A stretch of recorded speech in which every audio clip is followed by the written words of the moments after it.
Hey everyone, Samwise here, your local community herbalist, and today we're talking about stinging nettle, which is our herb of the month for April.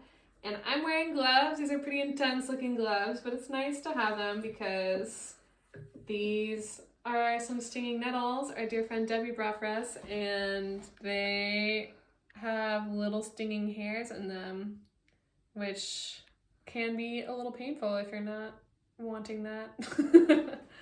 So I want to talk a little bit about this plant. It's super nutritious. It's like a multivitamin of the plant world.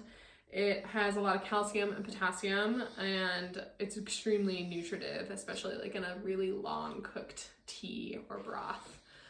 And it is very queer as a plant. It has both male and female flowers. And it is often used or has been used in fiber arts. So when it's dried and like made into a fiber, it can be made into like clothing or rope. It is a tonic, so it's like really helpful for regenerating health after like long sickness or illness or surgery. Again, that like super nutrient dense quality where it's like really rich in minerals can really help the body bounce back from illness. It's really helpful for issues of like malabsorption. So if like for whatever reason your small intestine is irritated, either from like food allergies or other kinds of illness, nettle tea can be really helpful for getting in those nutrients where that lining has been inflamed.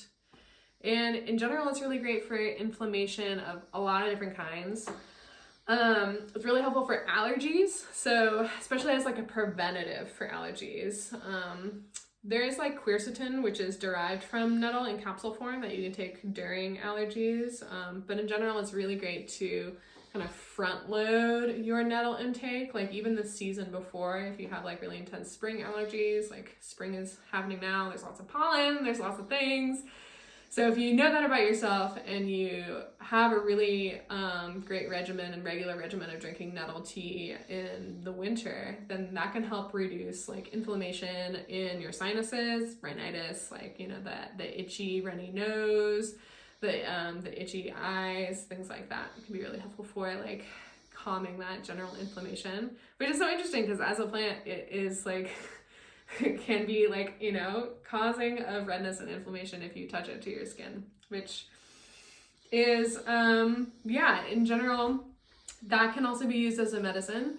We call it urtication when we take the nettle plant and we like place it on like joints or muscles that are sore. It's kind of known as like a topical pain relief. Which we're gonna practice today in just a minute, just before we do that, because I have some neck pain that I've been working with for a couple of days, so we thought it might be a nice time to practice urtication and to let folks witness that. But yeah, another things that are great about nettle, it's like gently balancing blood sugar.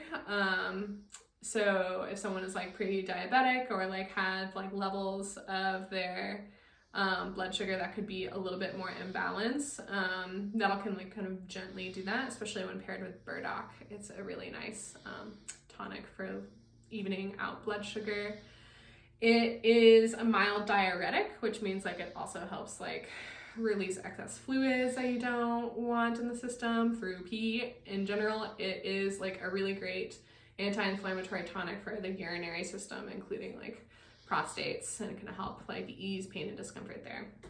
So yeah, that's all the things I wanted to say about nettle in general. So now we're gonna see what urtication and like contact with nettle looks like. So my assistant shall help me. Yeah, we'll do one at a time, and if you could just warn me that that's before it happens.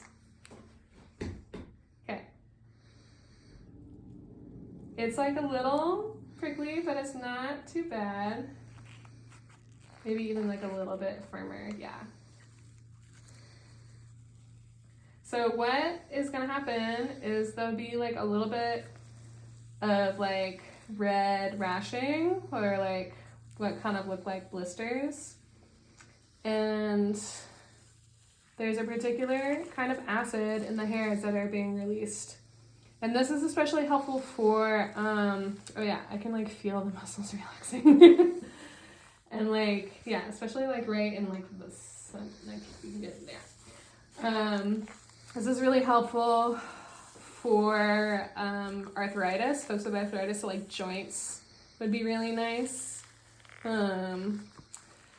And like both rheumatoid arthritis and osteoarthritis are really relieved by the urtication. And so this will be stingy for like a little bit. Sometimes people feel a sting for like up to a day, where it's like kind of gently stingy.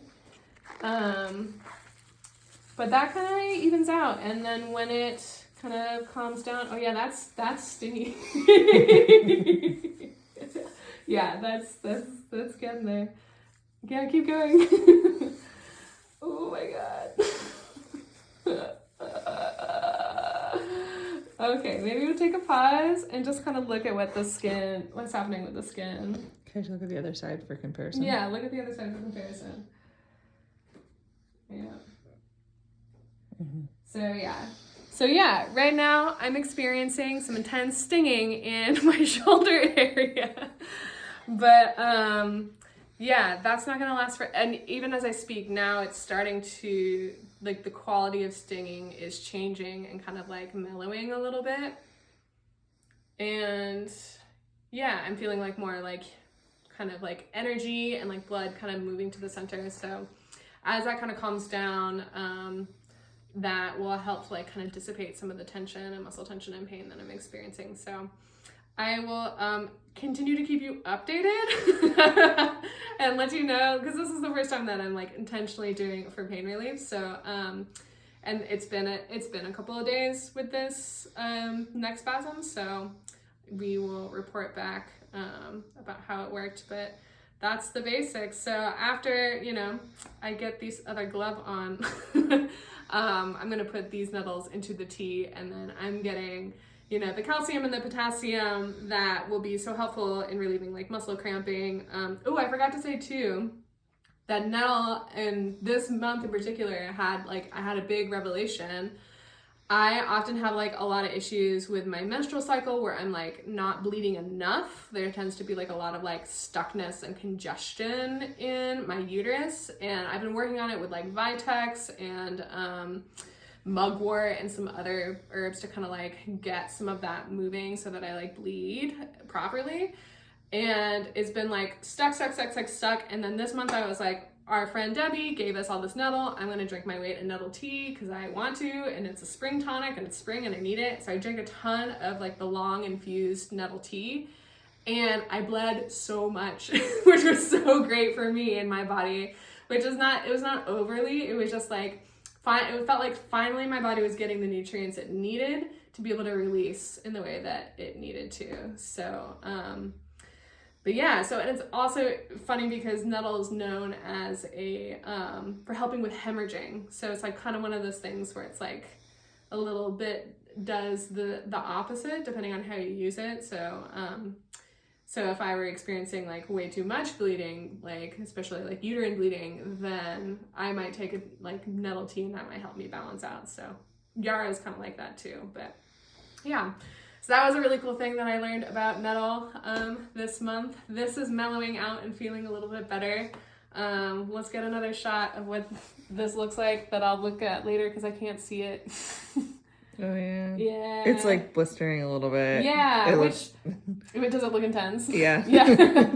Which is not, I don't think it's super filled with fluid. I think it's just like kind of reacting. They're not gonna like blister and pop. It's gonna like even out later.